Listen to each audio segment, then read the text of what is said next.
po bang batiin din yung katabi mo, sabihin mo sa kanya, good morning. Kung first timer po siya, sabi naman po sa kanya, welcome sa church, welcome sa ating simbahan. At pwede po ba tayo tumayo? So we all stand up, simulan po natin ang ating Sunday the best way. And the best way po to start our morning is to start our morning with God. Amen po ba? Ayan, pwede po tayo mag-stretch. Touch po natin yung mga kamay natin, paa natin.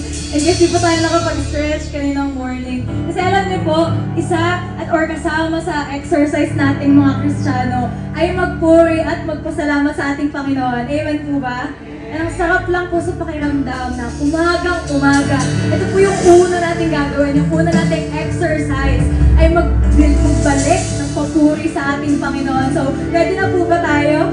Can we all lift up our hands and let's pray. Lord, maraming salamat po for your grace, Panginoon, that sustains us. Lord, you are more than enough para sa amin, Panginoon. At dahil dito, Panginoon, ikaw ay deserving ng lahat ng aming pasasalamat, ng papuri, Panginoon. Ibinabalik namin sa iyo ito lahat. In the name of Jesus, and everybody will say, Amen and Amen. Come on, can we all clap our hands and let's shout, thank you, Jesus!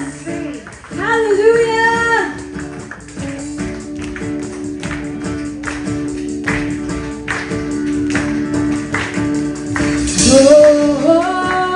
Glorious, shout it out and glorious, make it louder, Jesus, we shout your name, Jesus, we make your praise, glorious, you are glorious. Yes, Lord, we start our day praising you.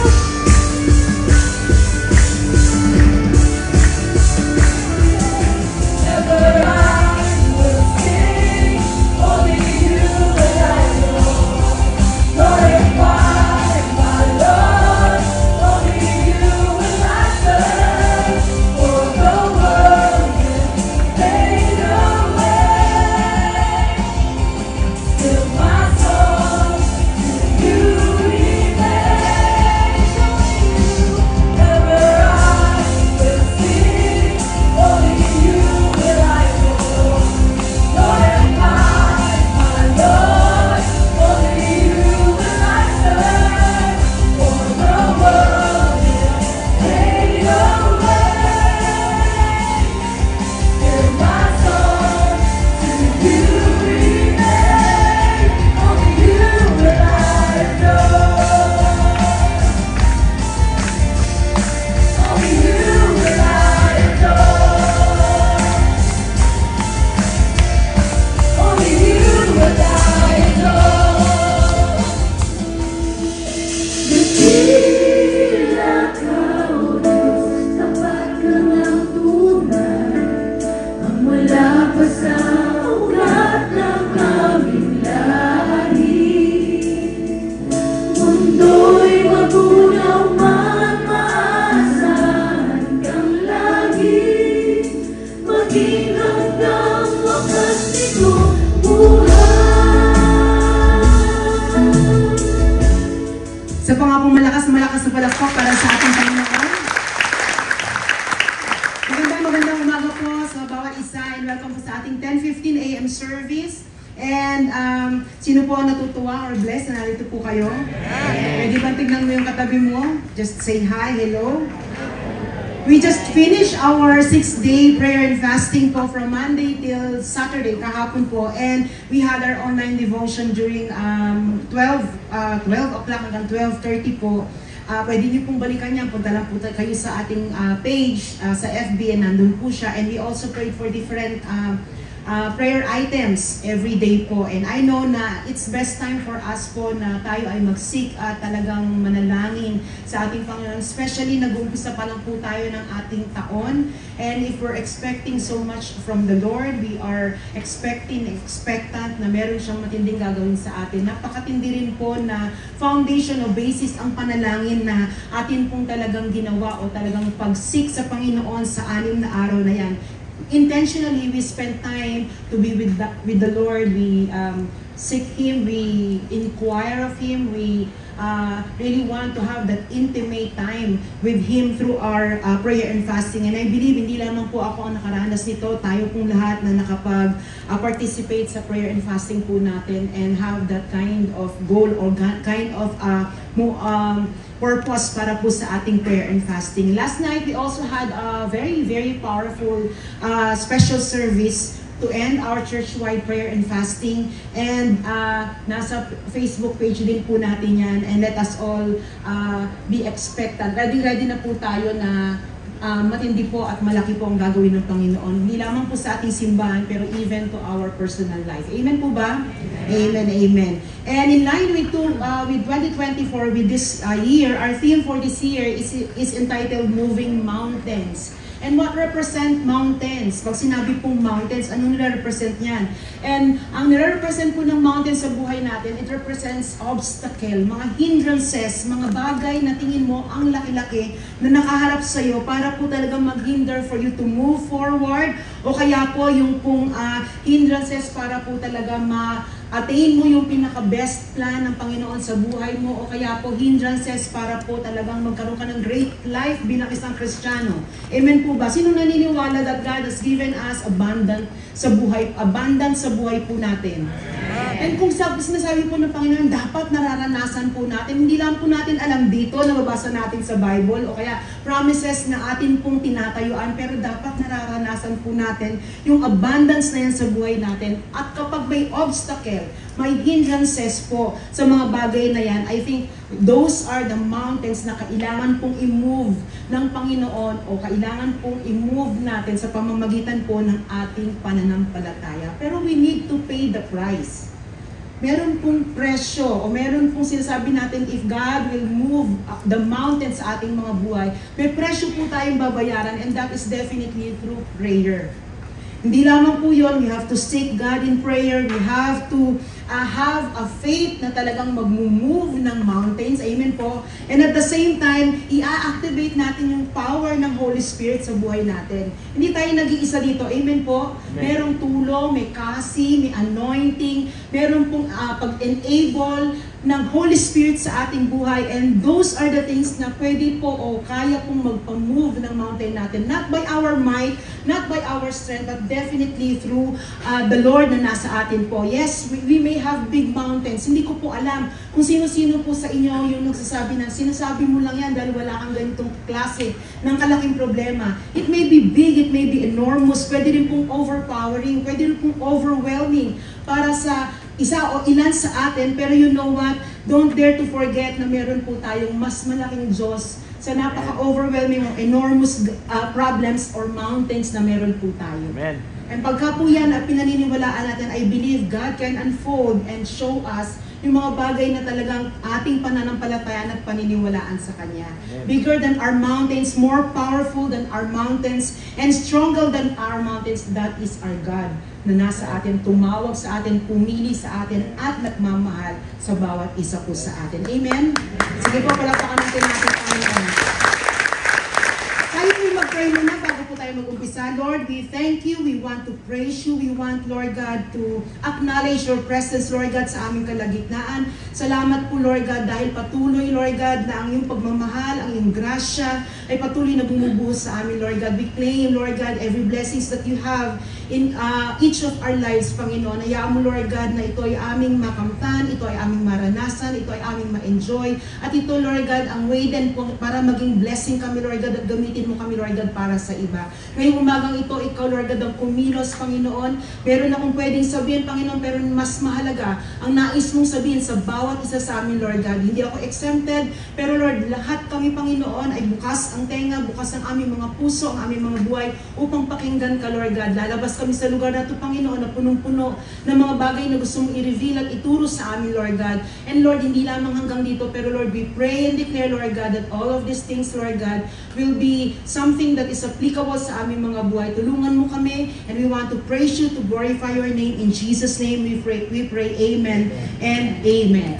Yung series po natin ngayong month na ito is entitled Faith to Move Mountains. And last week po, for our week 1, we studied the importance of faith. And ngayon pong week 2, the title of today's message is Have the Faith of God.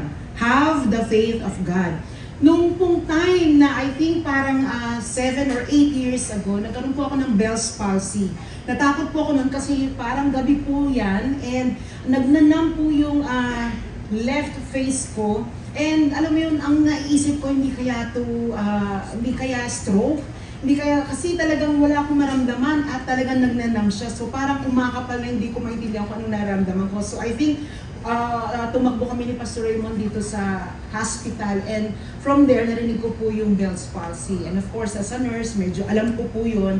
Pero definitely, hindi po siya magtatagal. Meron lang po siyang time na gano'n na ma-experience mo yan. Pero kahit pa paano Bell's palsy pa rin po yun.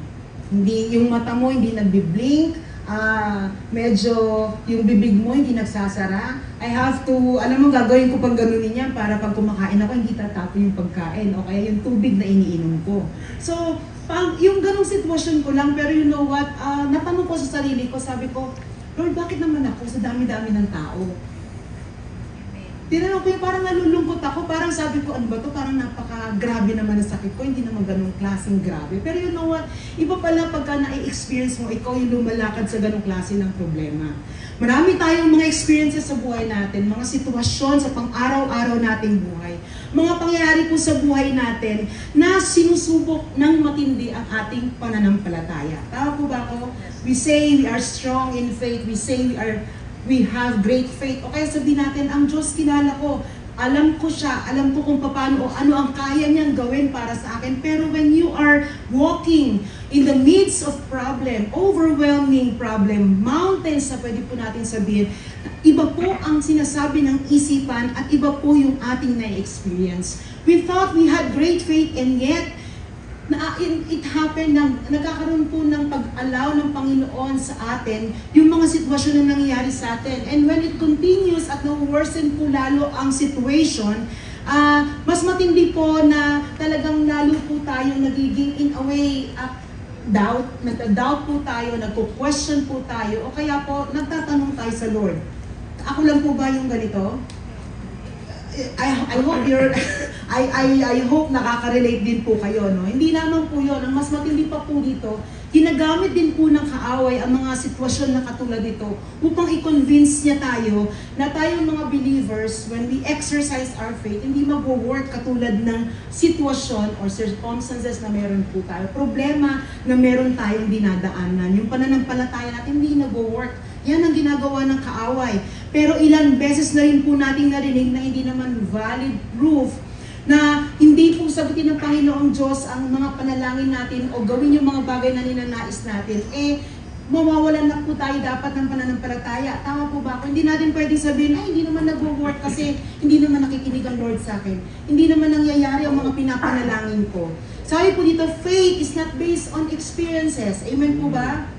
Kahit anong experiences meron ka, hindi ko po inaalis yung pag-validate sa na-experience nyo o nararamdaman yung lungkot, nararamdaman yung pagka-down, pagka-depress, o nadi-discourage kayo sa sitwasyon nyo ngayon. Pero I want to let you know that faith is not based on experiences, but is based on the Word of God.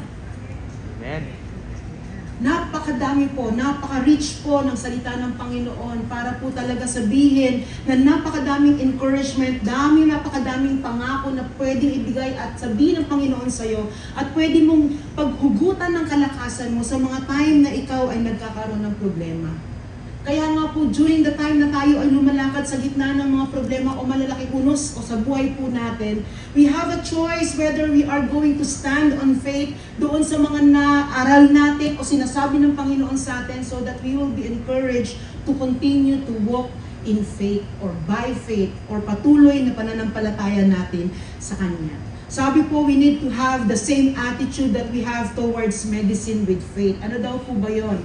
I believe nung pong kasagsagan ng COVID, nung narinig po namin magkakapatid na ang ate ko ay nasa hospital, pandemic po ito because of COVID, And dinala po siya ng kanyang pamilya sa hospital. Cavite po siya, so hindi po namin of course, hindi lang po pwedeng dalawin. Pero nasa Cavite po siya. And she went there around 7:30 a.m. Of course, sinasabi kahit ano lahat ng ginagawa sa kanya. Binigyan siya ng proper medical attention. At the same time, yung mga right medication para sa kanya. Tama po ba ako? Hindi naman titignan lang ng doktor yan. O kaya sasabihin na, ganito, ganyan. Tapos pababayaan na. May mga ginawa, may medication na binigay sa kanya. But for some reason, around 11:30, ganun pong kabilis, 12 p.m., sabi po sa amin, wala ng ate ko. She died. And the fact that she died does not mean yung medication na binigay sa kanya or medical attention na binrovide sa kanya, hindi na-work. And for some reason din po, kaya po natin yan, ano ba tawag ito, yung unknown cause kung bakit po, o cause or course kung bakit po siya namatay, pwede po natin isang tabihan. Hindi natin kukwestiyonin ano bang ginawa ng doktor, ano bang binigay, nag-work ba yan, kung ano man klase ng gamot yan. Hindi nga natin alam kung ano yung gamot mga binibigay, di po ba? We just trust the doctor kung ano yung mga bibigay, then that's it. Pero hindi po natin sinabi, o hindi po namin sinabi mga kapatid, hindi na ako pupunta ng hospital kasi yung kapatid ko nga na naka-receive ng medication namatay bakit pa ako pupunta sa hospital?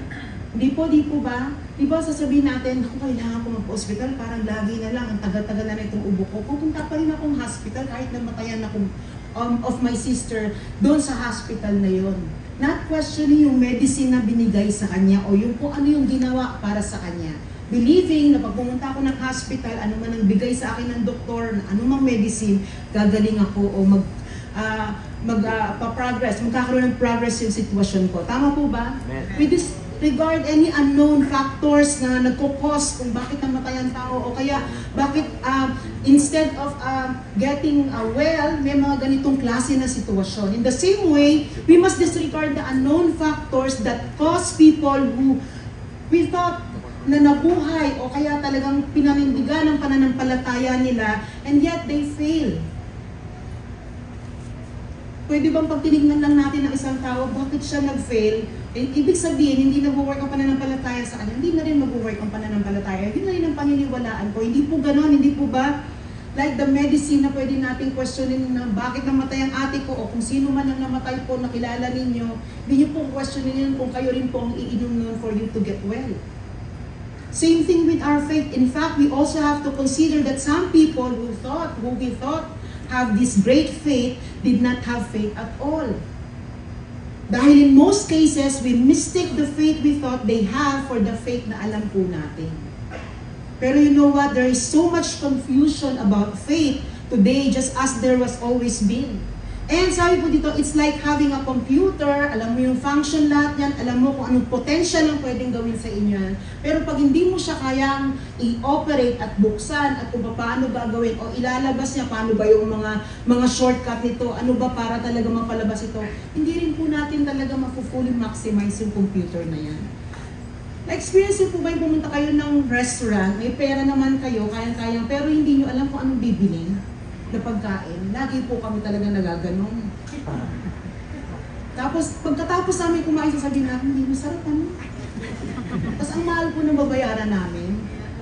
Kaya kami pumunta kasi narinig namin, sabi masarap daw dun sa restaurant na yun. Same thing din po sa atin. Pagkaroon po ganito na akala natin ganon, nagkakaroon tayo ng mga ganong klase ng confusion. Many of us know how frustrating that is. Meron po, bakit po? Kasi meron pong different kinds of faith in which a man can operate. What are these kinds of faith? Number one, sabi ito, may natural faith. Sabi nyo nga po, natural faith. Every human being has natural faith. Bawat isang tao may natural na pananampalataya. Sabi dito, natural faith is a product of the five senses, that is the sense of touch, sight, hearing, feeling, and taste. Through these five senses, the natural man develops faith in the physical things that he can contact with his senses. And natural man can only believe what it can see, what it can taste, what it can hear, what it can smell, and what it can feel. Kaya nga po, pag mabaho sa isang lugar, pumunta ka, ano yung mabaho na yun? Bakit ganito? Hindi ka na matigil kung anong gagawin mo, hahanapin mo talaga kung ano yun, di ba? Amoy daga talaga. Kasi nakabase yan doon sa senses mo. Sabi na this is the lowest kind of faith in which a man can operate. And it can only help him to operate within the natural realm, the physical realm. Yung nakikita niya, naririnig niya, yung kanya natitaste, yung kanya nahahawakan, at yung kanya pong naririnig. Since every human being has this, tayo together with the unbelievers, lahat na nakikita ninyo dyan, operate in natural faith. And they only believe in what their senses can comprehend. A man who is not, sabi nyo nga po, not born again is spiritually dead, therefore, he can only operate in natural faith. Ito lang ang meron sila. Natural faith, nakabase kung ano yung kanilang nakikita, naririnig, katulad na sinabi ko kanina. Using natural human faith, we can sit in a chair. Pag nakita po natin yung chair na yan, di tayo natatakot, di tayo nangamba. Sino po sa inyo nag-isip ng ganyan kaninang umaga bago mo po sa silya? Wala, di ba? Upo ka na lang talaga. Minsan pagod na pagod ka eh. Di mo alam kung kakayanin ka, pero talagang babagsak ka at uupo ka dyan sa pagod mo eh. Because you have that faith na kaya akong i-hold ng silya na yan kahit na lumalaki ako o mataba ako o malaki ako. Pagka po tayo sumakay ng airplane, hindi natin naiintindihan, unless na lang siguro kung course niyo yan, o unless kayo ay talagang ma-research, katulad ni Pastor Raymond, lahat inaalam. Di ba? Hindi nyo alam kung paano nag-work, pero naililipad kayo at nadadala kayo sa destinasyon. Palawan man yan, o punta man kayo ng Tacloban, o pupunta man kayo ng States, yung airplane na yan, dadaling kayo doon. Amen? Amen. Pag sumakay kayo, alam mo, hindi natin kilala ang pilot, pero nalituan, boses nga lang narinig natin, good afternoon everyone. Pero di ba, we trust that pilot na gagawin niya yung part niya para po talaga everything will be okay. That takes human faith which God gave to every person. What if I ask you to sit in a chair na hindi mo nakikita? Kuya, upo ka nga, may silya kasi dito eh. Ikaw po, di po ba? Saan? Wala akong nakikita dyan eh. Pinaprank mo ko. O kaya po, silya na alam mo yung walang isang paa, tapos tatlo lang, pero nakatayo. Try mo upuan. Hindi lang po yung pagka medyo sinabi sa inyo na dahil merong engine problem, kaya madidelay ang flight, parang natatakot ka na, naku, kaya kami dalhin ito sa pagpupuntahan namin. Your senses would forbid it. Bakit? Because it's limited to the five senses. Natural faith. Pangalawa po, the gift of faith. 1 Corinthians 12:9. To another faith by the same Spirit, to another gifts of the healing by that one Spirit. Sabi po dito, the gift of Spirit is one of the many spiritual gifts. Isa po yan ng gift of faith. And to be exact, meron pong subcategories ang spiritual faiths natin, ang spiritual gifts natin, which is of course ministry, motivational, and ang gift of faith is under what? Sabi po dito, manifestation gifts. Meron din pong subdivision, ang manifestation gifts, of course, utterance, at saka po yung revelation, pero ang gift of faith is under power gifts. So spiritual gift po yan. And a gift of faith is a supernatural faith that the Holy Spirit imparts in the believer for a specific purpose at a specific time. Meaning, hindi po ikaw ang nag-hone yan, hindi po ikaw ang nagsasabi na meron akong gift of this gift, o kung ano man klase po ng spiritual gifts, dahil ang Holy Spirit po ang nagbibigay ng spiritual gifts na yan sa bawat believer. Sino po ang believer dito? So pag nagtaas ka ng kamay at alam mong believer ka, you have a spiritual gift kahit isa. O kaya maraming spiritual gifts, pwede po. And sabi dito, it is usually imparted for the help of another believer or even the unbeliever who may not be in the position to use his faith. So meaning, pag binigyan ka ng spiritual gifts, hindi yan para sa iyo. Hindi ka magbe-benefit dyan kung hindi yan ay para sa iba.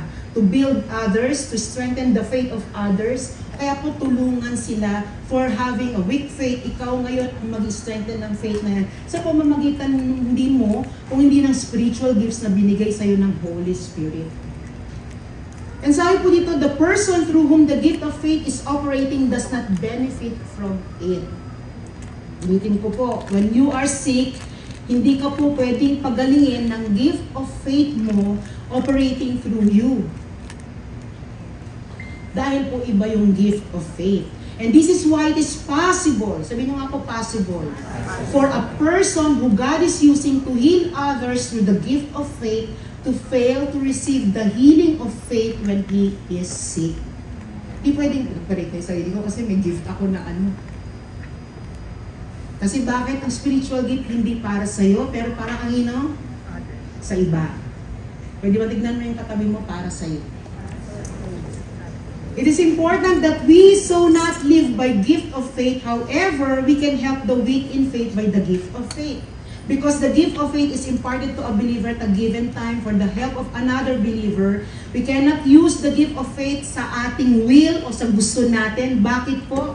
Because it's the Spirit's will at saka po siya ang nag-i-enable niyan. Basahin po natin ang Hebrews 2:4. God also testified to it by signs, wonders, and various miracles and by gifts of the Holy Spirit distributed according to His will.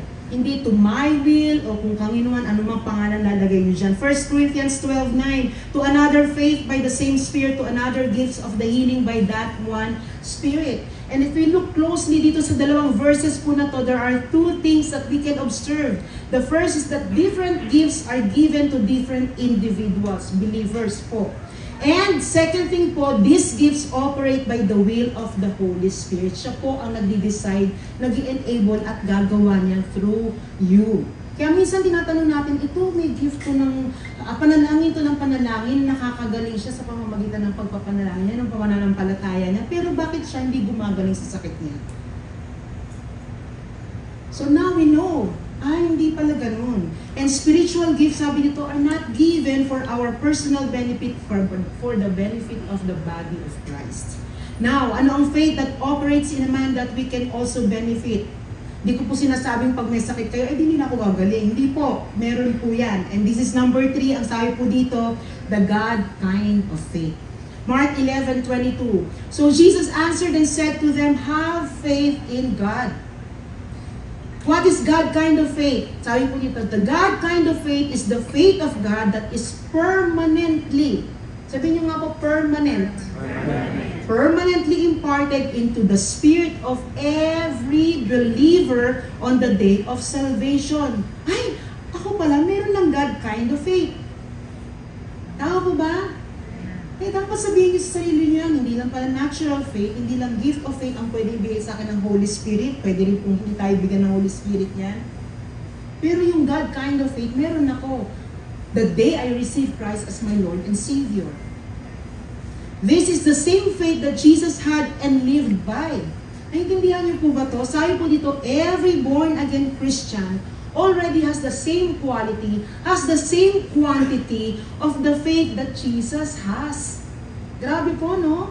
Minsan sasabihin natin, naku, gantong-ganto ang kaliit pag kinumpara ko kay Jesus. Pero you know what? The same faith that Jesus lived by is the same faith that we have right now. The thing is, mahirap lang po dahil hindi natin alam o hindi natin alam na ganito palang ka-powerful tong God kind of faith. And that is awesome. Even though He also operated in the gift of faith, He did not live by the gift of faith, but by the faith of God in Him, so Jesus Christ. Which is, of course, encouragement. Same encouragement para po sa atin. Let us continue to live by faith dahil po bakit yung faith ng Lord sa atin ay binigay niya na. Sabi po dito, the God kind of faith is the faith which the Bible refers to when it says, the just shall live by faith. Huwag nating kaligtaan na araw-araw ng buhay po natin may grasya ang Panginoon sa pamamagitan ng pananampalataya natin na available para sa bawat isa sa atin. That's why when we feel so down, when we are feeling na nasa end na tayo ng road natin, may grasya ang Panginoon, kayang magbigay ng detour. He can always make way para po sa atin.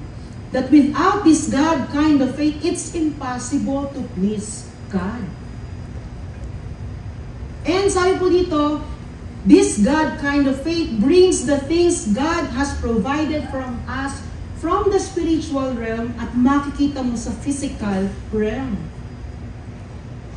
Bakit kaya naiintindihan mo pag sinabi ng Panginoon paggagalingin ko and yet yung healing ng Panginoon biglang dumating? It's because God has already prepared it in spiritual realm. Hindi natin nakikita, hindi natin naiintindihan, pero we are realizing yung actuality ng mga bagay na yan ay nangyayari sa physical realm. This kind of faith is the victory that enables us to overcome the world. Mahirap mabuhay dito sa mundong ito because opposite po sa tinuturo ng Panginoon. Pero you know what? God is telling you, you are an overcomer. Winner ka na dito sa mundong ito because Christ is in us. Everything the Lord does for us is access through this God kind of faith. Pwede po bang basahin natin ulit yan? 1, 2, 3. Everything the Lord does for us is access to this God kind of faith. Everything. Wala pong kinwalify, walang in-specify, lahat.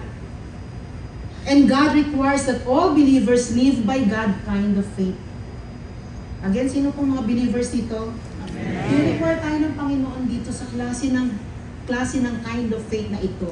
A believer may not have the gift of faith but still live a victorious life if he develops the God kind of faith that was imparted on him. However, hindi daw po posible na tayo ay mamuhay in a victorious life as Christian without developing and using the God kind of faith. Ano sinasabi dito? We have to develop this. Hindi siya biglang nandyan para lang for nothing. Hindi lang siya isa sa benefit na binigay ng Panginoong Jesucristo sa atin nung tinanggap natin siya bilang Diyos at tagapagligtas. It's another powerful truth na sinasabi ng Panginoon that when you explore it and learn from it and experience it, sobrang powerful din ang pwedeng gawin ito sa buhay ng bawat isa sa atin. Sabi po dito, born again Christians through the knowledge of God's Word and the workings of the Holy Spirit make the transition from natural faith, saan po? To great or to God kind of faith. Every born-again Christian has the faith of God in him. Even though all believers have the God kind of faith, we do not have it on the same level. Kaya hindi po natin pwedeng sabihin na, bakit siya ganun? Ganito nga siya noon. Ba't ngayon ganito? Kasi iba-iba pong level meron po tayo. And if a person over time have used and developed their faith, ito po ay umaangat into higher level. And this remains na, according to the Bible, the faith of Christian can be on different level. Kung lahat tayo ay may God kind of faith, meron din daw po palang level. And lahat po tayo dumaan dito. Sabi dito, ano daw different kinds of God kind of faith or levels of God kind of faith? Unang-una, little faith. Matthew 6:30. If that is how God clothes the grass of the field, which is here today and tomorrow is thrown into the fire, will He not much more clothe you? Ang sabi po dyan, you of little faith. Since the faith of God is imparted to every believer on the day of salvation as a seed of faith, responsibility daw po natin na bawat isa as believer na i-develop it to a higher level of faith. Natatandaan niyo po yung preaching ni Pastor Alfred last week, sabi niya, as small as mustard seed. Magkaroon ka ng ganong klase ng pananampalataya. Ngayon sinasabi ng Panginoon sa'yo, huwag kang mag-attain lang doon kasi pwede mo yung i-develop into a higher level. Amen. The unfortunate thing is that many believers have very little knowledge on the subject of faith. Hindi nila alam to. And therefore, they do not know that they have the faith of God in them and it must be developed. Ngayon na alam po natin at sinasabi, tinuturuan po tayo ng Panginoon, dapat pala i-develop po ito araw-araw ng buhay po. As a result, their faith remains on the little faith level or a seed of faith pagka po ikaw ay pumupunta lang sa Lord kasi may pangangailangan ka. Sabi po dito, the little faith level is a level of faith where a person knows that he can use his faith and believe God for the provision of his daily needs. However, the person fails to exercise this faith and receive God's provision as he desired. Instead of standing in faith and trusting God, ano po nangyayari? Sabi dito, he lives a life of worry and anxiety. His words and thoughts are usually not in line with the Word of God, even if he may claim that he believes. Pwede po pala yun. Naniniwala ka, alam mo, kabisado mo, minimeditate mo, pero pag nandyan ang problema, parang iba po yung, katulad ng shinare ko kanina nung may Bell's palsy po ako. He thinks negatively and speaks negatively. Matthew 6:31, so do not worry. saying, what shall we eat, or what shall we drink, or what shall we wear? Dahil sa mga worries and anxious thoughts niya, ng isang believer na katulad po nito, having faith on the little level may cause a person to experience few blessings from God. Gusto niyo po ba yung kaunting blessings lang ay ma-experience ninyo? Because little faith lang po ang inyong pinapagana. Marami po nito, kapatid, maraming Christian that they believe, sige Lord, kung ito yung gusto mong blessing sa akin, okay na po. Pero kung hindi niyo po gusto, okay lang din po. Kaya very few ang nararanasan na experience natin. However, he would not experience an abundant life. Sayang, yung fullness, yung pong talagang maximize ng lahat ng blessings at benefits na binibigay ng Panginoon, hindi po natin nagagawa because of this. Faith to a man on a little faith level is not a lifestyle. It is something he turns to when he faces a situation that has no solution in the natural. Tuition fee ng anak ko. Wala akong mautangan, wala akong maisanla, wala nang magpahiram sa akin. Ayaw na rin akong bigyan ng promissory notes ng school. Tama po ba ako sa term ko? Promissory notes ba yun? Kasi alam na nila na ito na naman ako, lalapit na naman ako, hingi na naman ako ng extension sa pagbabayad. Pag lahat yan naubos, kapatid, yung mga tao na little faith, hirap na anxiety, worries, natatakot na, nag-aalala na, anong gagawin ko? Wala na. Sasabihin natin, ito na lang ang gagawin ko. I-declare ko tong faith na to, gagamitin ko tong faith na to, i-exercise ko tong faith na to. Ano nangyari? Last option na po natin siya. Gagawin muna natin kung ano yung natural o kung ano yung nakikita natin. This is one of the mistakes that many believers make when it comes to faith. They think that faith is a means of getting their needs from God. Kaya malagi ko sinasabi if you are praying for something, as in talagang buong puso't buhay, pagfa-fast, parang lahat ng buhay mo pinas mo na, nag-fast ka na dahil talagang gusto mo makuha yung prayer request na yan o yung pinagpe-pray o petition na inaakyat mo sa Panginoon, nililift up mo sa Kanya. Pero what if hindi niya po sagutin ng panalangin na yan? Kamusta ka, kapatid? Kamusta ang pananampalataya po natin sa Kanya? Many Christians neglect the development of their faith as long as they have no problem na kanila pong haharapin. Pag wala tayong problema, okay lang. Yung pananampalataya na yan, kukunin ko yan pagka kailangan ko na. A tool para talaga ibang laban pagka malaking-malaki na yung problema. Hindi po ganun ang case. Pagka po talaga sinabi nating little faith at ganun lang po ang style natin, hindi po siya magde-develop. Hindi po siya magpupunta sa next level. And sabi dito, then, only then, as we continuously believe and obey the Word of God in every area ng buhay natin, na-develop into another level. Ano po another level? Number 2, the normal faith. Sabi po dito, normal faith is a level of faith that can bring normal results. Grabe po, no? Alam mo nung nakikita ko siya, sabi ko, grabe, normal results lang pala pwede ibigay nito. Mark 5:34, he said to her, daughter, your faith has healed you. Go in peace and be freed from your suffering. Ito pong verse na binasa ko po is the faith of a woman with the issue of blood. Who sabi niya, pagka na-touch ko lang ang hem ng damit ni Jesus, ako ay gagaling na. Sabi po dito, this is a very good example ng normal faith. Nung nabasa ko siya, sabi ko, talaga ba normal faith lang ba yan? Ipo ba pagkahawak niya, gumaling na po siya. Nagpapunta siya sa mga doctors, nagpunta siya kung saan-saan para pagalingin siya. And yet, yung situation niya po, yung issue niya sa blood, nag-worsen lang. Pero nung narinig niya ang patungkol kay Jesus, sabi niya, mahawakan ko lang. Gagaling ako. And indeed, nahawakan niya, gumaling po siya.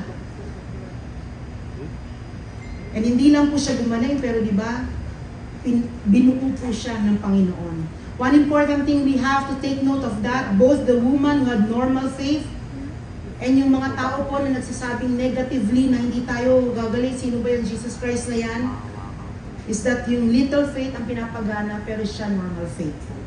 Sabi po dito, the distinguishing factor between normal faith and other kinds of faith is that the person operating in normal faith believes but looks for a point of contact. Pwede niyo po ba sabihin yung point of contact? In the case of the woman with the issue of blood, she touched the hem of Jesus' garments as a point of contact for her faith. Many people, they wait for someone to pray for them. Wala pong masama doon. Okay lang po yan. Nagpapapray tayo, pupunta tayo sa tao na yon. Pwede po bang pag-pray mo sa leader mo, sa pastor, okay lang po yan.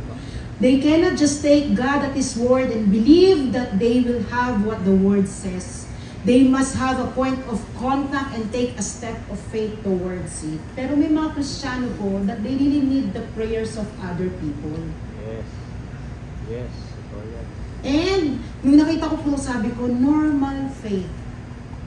So at least, nandun na tayo sa normal faith from little faith. Amen po ba? Amen. Kung tayong malungkot, kasi you know what, there's a progress and iba't ibang level meron tayo.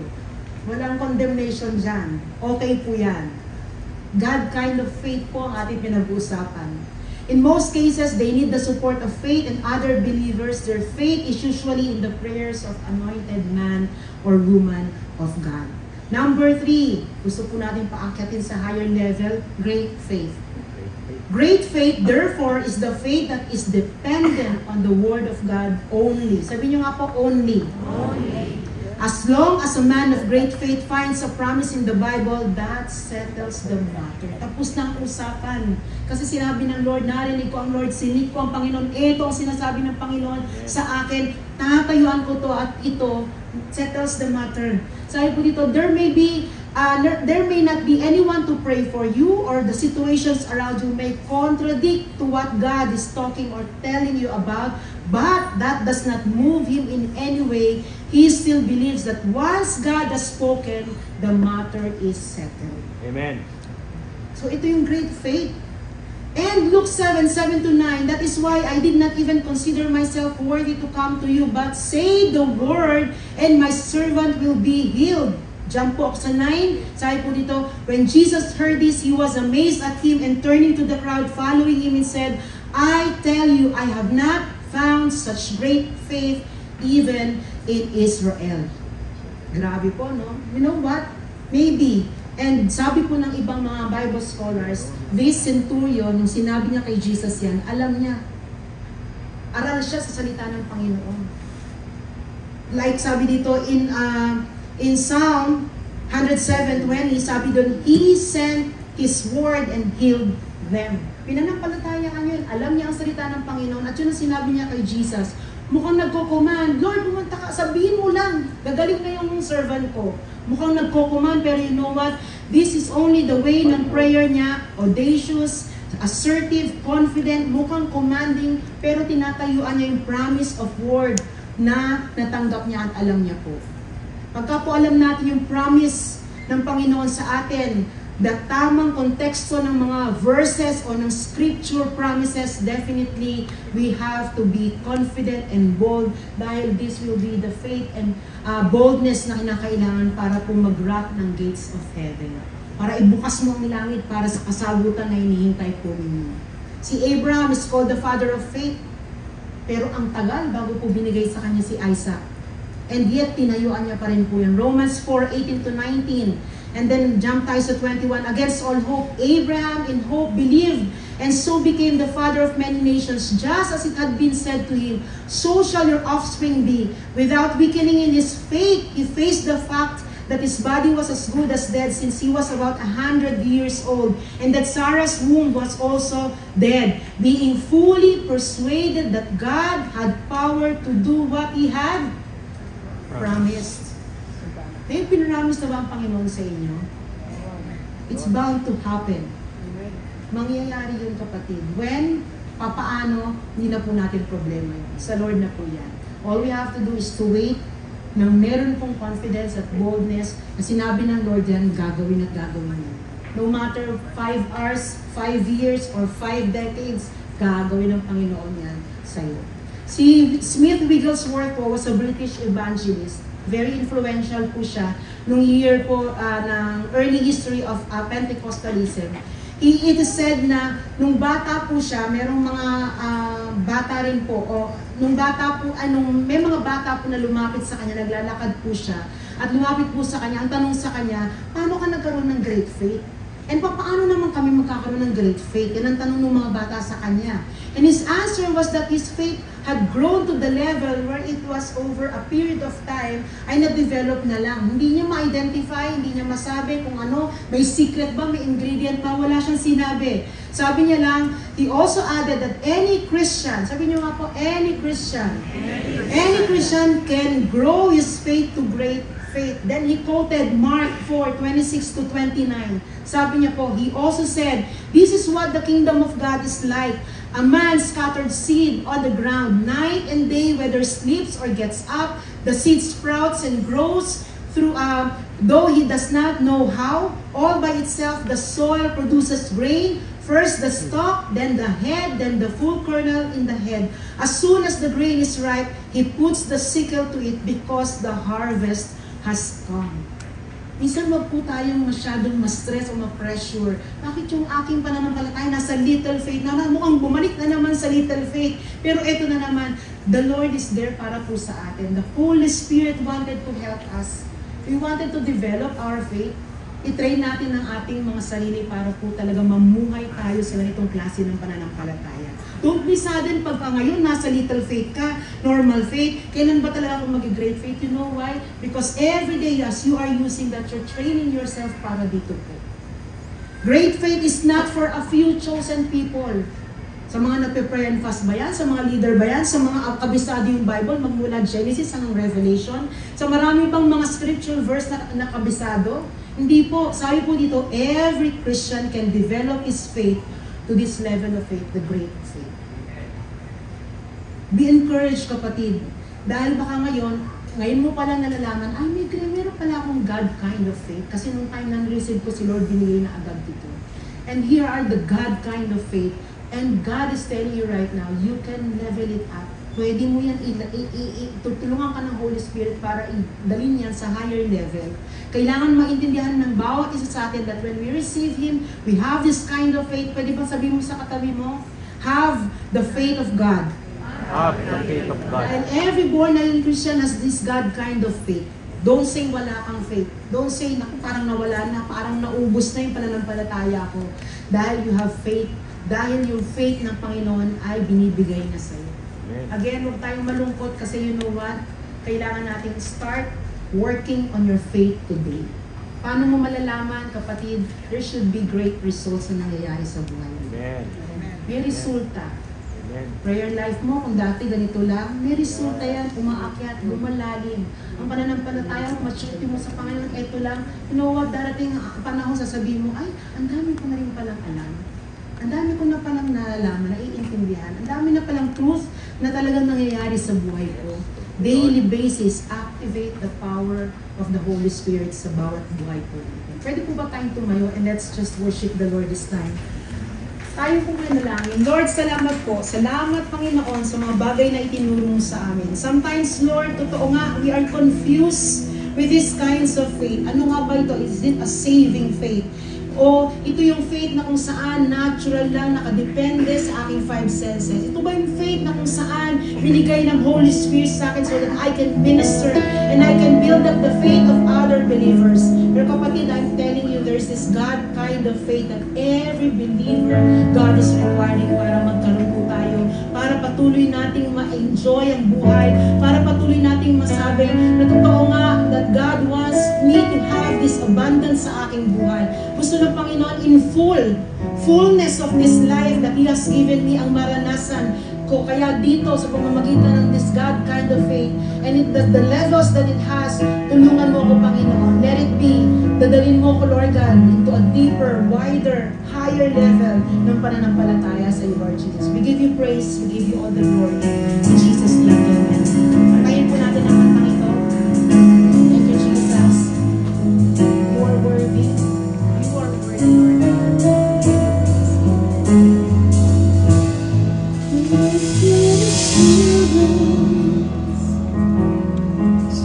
Jesus is mine. He's been my fourth man in the fire, time after time. Born of His kingdom, washed in His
say we have faith in you, Lord God. Salamat po, Panginoon, that as we seek you, naririnig mo ang bawat isa sa amin at ang mga panalangin namin, Panginoon, na yung tinidinig, dahil, Panginoon, sinasagot mo ang bawat panalangin ng bawat isa.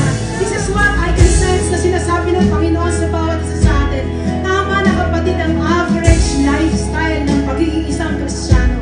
Hayaan mo na huwag natin hayaan na meron tayong average life because it's rooted from having an average kind of faith. Kapatid, God is teaching us right now, ngayong umagang ito, this God kind of faith na kung saan yung gusto mong resulta na makita mo sa buhay. Hindi lamang mga ordinary things, hindi lamang mga normal things, pero great things that is from God. And that is what we want. Definitely yung kung God kind of faith ang patuloy natin ilagay o patuloy natin apply sa ating mga buhay. God has not created us as a child of God upang tayo lamang ay nakakita ng mga ordinary things. God created us because He wants us to win. He wants us overcomer. Patuloy na sinasabi niya, panalo ka na anak. Defeated na ano ng mga bagay because we are already winners and conquerors. Lord, we want to have an extraordinary way of life because we have an extraordinary God. Let the great faith, Lord God, be developed sa aming mga buhay upang patuloy kaming tatayo in any midst of circumstances, Lord God. Malaking problema man, we can move mountains through our faith, Lord Jesus.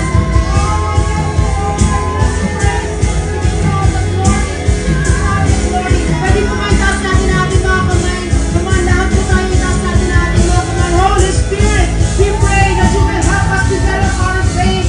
Let it be that we will continue to feed our faith, Lord God. Sa pananampalataya at sa salita mo, Panginoon. Hayaan mo, Lord God, that we will meditate on it. Ang iyong word, Panginoon. And the Holy Spirit come to us. We give you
Ngayon po ay Mission Sunday. Unang buwan at unang taon na tayo po ay muling magbubukas ng ating puso pagdating po sa misyon. Amen? Pag sinabi pong mission, konting i-explain ko lang po ng konti, ito po ay tumutukoy doon sa mga buhay ng mga mananampalataya. Tayo ba dito lahat na buhay? Amen. Na mananampalataya? Amen? Kapag buhay ka po, sigurado, hindi ka papayag na hindi ka magpagamit sa misyon. Siyempre, pagdating po sa misyon, hindi lamang po yung ating buhay, ang ating iaalay, hindi lang din yung ating talent, so kasama po yung treasure natin. Kung tayo ay busy, pwede yung treasure natin ipagamit natin sa misyon. Gusto niyo ba yun, mga kapatid? Gusto niyo ba na maraming kaluluwa ang dali ng Panginoon sa ating bahay-simbahan? Tayo po yung gagamitin doon. Hindi po yung ating pastor lang, hindi lang po yung ating mga volunteers, mga manggagawa. So hindi lamang po yung mga nananalangin para sa mga lost soul. So bawat isa po sa atin ay kabahagi ng panawagan ng Panginoon sa kanyang kingdom. Ang mission po, mga kapatid, ang nakukulikta po dito, ang nalilikom dito ay nagsusupport po sa ating mga outreaches. So alam ko po na hindi lingid sa atin na mayroon tayong siyam na outreaches at ang panalangin po ng ating simbahan, dumami pa yung mga outreaches natin. Hindi po yung dadami kung hindi po madadagdagan ang magagawa at hindi rin madadagdagan yung magbibigay ng kanyang treasure pagdating doon sa mga pangangailangan po ng mga outreaches. Siyempre po sa mga outreaches po, yung mga nalilikom natin, ito po ay napupunta ron sa mga programa ng ating church, sa mga ministry, at yung po mga workers natin, pupunta po yan sa mga outreach para magbahagi ng salita ng Panginoon. At yung iba naman po ay nagpipit sa mga kids at nagsishare din sa mga teens. Amen? So hindi natin alam yung mga mahal natin sa buhay. Isang araw, maaring nakikwento nung kamag-anak mo, nung kaibigan mo, yung kanilang mga anak, maaring ang kwento nila hindi maganda.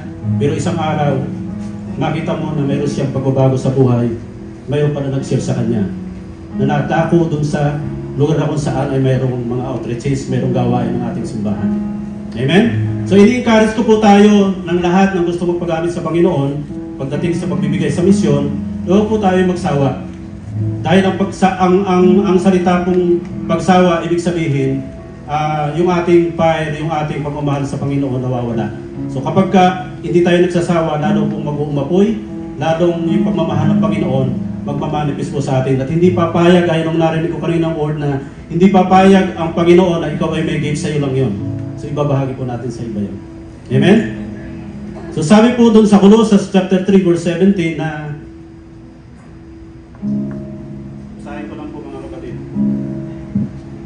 sabi ganun dito, ano man ang inyong sasabihin o gagawin, gawin ninyo ito lahat sa pangalan ng Panginoong Hesus at sa pamamagitan niya ay magpasalamat tayo sa ating Diyos Ama. Amen? Habang tayo po ay naghahanda ng pagkakaloob sa misyon, so hindi pa rin po nawawala yung ating regular na ginagawa yung po ating tithes, mga kapatid. Dahil yun po yung kuman sa atin ng Panginoon. So tayo po yung manalangin habang piniprepare natin yung misyon. Dakilang Diyos na makapangyarihan sa lahat. Maraming salamat, Ama, sa iyong anak na si Jesus at sa iyong banal na Espiritu na patuloy na nagbibigay sa amin ng pahay ng kalakasan at katagumpayan sa lahat ng pinagdadaanan namin, Panginoon. At namin, Lord God, na ang panawagan mo sa amin, Panginoon, this year, Lord, ay yung moving mountain, Panginoon. Dalangin namin, Lord God, na ang bawat ministeryo, Panginoon, lalo na ang misyon, mas umalagwa pa ito, Panginoon, mas mayroon pa itong mataas na level na maabot, Panginoon. Hayaan mo, Diyos, na ito'y maranasan ng aming simbahan, Panginoon. Marami pang kaluluwa ang makakilala sa iyo sa pamamagitan ng iyong mga anak na itinalaga mo sa ganitong gawain, Panginoon. Pagpalain mo lalo, Lord, ang mga taong bukas ang kanilang mga puso pagdating sa pagbibigay. Dahil alam nila at alam namin, Panginoon, na ang kanilang ginagawa ay isang malaking bahagi sa iyong kaharian dito sa lupa, Panginoon. Lord, dalangin din namin, Panginoon, na yung aming pagiging tapat sa pagbibigay ng aming tithes, Lord, hindi nawa yun mawala. Kundi sa halip, Panginoon, patuloy mong pagpalain, Panginoon, ang generosity ng aming mga kapatid, Panginoon. Pagpalain mo ang aming mga pinagkukunan ng aming mga pangangailangan. Pagpalain mo ang bawat pamilya, Lord. Naniniwala kami, Panginoon, hindi mahirap ang magbigay sa iyo kapag nararanasan, Lord, ng iyong mga anak, Panginoon, ang katapatan kung paano kanila lalong nakikilala ng mas malaki, mas malalim at malawak, Panginoon. Maraming salamat, Ama, sa pangalan ni Jesus ang natin magsabi na Amen and Amen. So nga po pala, yung pong ating dalawang pintuan, meron po tayong dalawang box doon. po na ang Friday o kaya yung may mga work po medyo gagabihin o kaya medyo naka-traffic. So 8 PM po namin ginawa ito, pero sa San Jose del Monte, Bulacan, para hindi po tayo limitado ng oras dahil sa mall po usually 9 or 10 lang po. Pero pagdating sa San Jose del Monte, if God will move, will revive us, or will do whatever na gusto niyang gawin sa atin, the place is ours, kaya po natin mag-extend kung anong oras o anong gagawin po ng ating Panginoon. So, sana po ma-excite po tayo dito dahil po once a month lang po natin itong gagawin, every last Friday of the month. So, ngayon po January 26, we are inviting you 8 PM sa Cornerstone San Jose del Monte, Bulacan. Of course, meron po tayong concert sa ating pong youth fellowship. All-out concert po ito. Pwede mo itaas ng mga youth ang kanilang mga kamay. Yan. If you consider yourself youth, pwede rin po. January 20 po yan, Saturday 3 PM. Dito po sa 3rd level. Rakrakan po ito para kay Lord. Amen ba? Yes! Next po, of course, yung ating pong Cornerstone Couple Fellowship, meron po kaming magandang balita sa inyo. Malilipat na po siya from Saturday to Sunday. So every 3rd Sunday of the month na po siya. So it will be doon sa 2nd level, 1 to 3 PM. So maganda po ito kasi it's a accountability group and at the same time fellowship with other couple believers na talagang hindi lang ikaw nakakaranas pero even sila, and you will see how God good is sa kanilang mga marriage and same with you. I-share po natin yan. And of course, we are continually encouraging you to give sa ating pong renovation. Hindi pa po tayo tapos. Nasa point pa rin po tayo nang nire-raise natin ang ating pong LED. We thank the Lord kasi po kahit hindi pa natin o wala pa po sa atin ang pera ng pang-LED natin, nandyan na po siya at nabili na po natin. Amen po ba? Pero yung pong ating nakakalag o ating pong nakakolect, ibabalik po natin yan sa pinagkunan natin. And you can give dito po, nakalagay po dito sa atin yung mga pwede yung pagbigyan. Or if mag-Gcash po kayo, you can tell renovation para po mas malinaw po at mas lalagay po kung saan siya talaga dapat. And of course, meron po tayong mga prayer leaders po dito na willing at glad po o masaya-masaya po na manalangin sa inyo. After the service, they can pray for you. And if you want to be ministered by prayer, nandyan po sila sa gilid o si Kuya po. Okay, first timer po ba? Sa patuloy, Lord God, na ang presensya mo ang dumaloy sa amin at patuloy na ang iyong pagpapala, ang patuloy namin makamtang at patuloy namin ma-experience so that we can always be a blessing to other people. We claim, Lord God, that we receive all the kinds of blessing that you have prepared for us, Lord God. Sabi kanina, from the spiritual realm, sa physical realm, makita namin, madanas namin, at patuloy, Lord God, na patuloy kami magsusmukuri at patuloy namin sasabihin, tunay na mabuti ang ating Panginoon. We give you praise, we give you all the glory, Lord God. In Jesus' name we pray. Amen and amen. God bless. So, and I will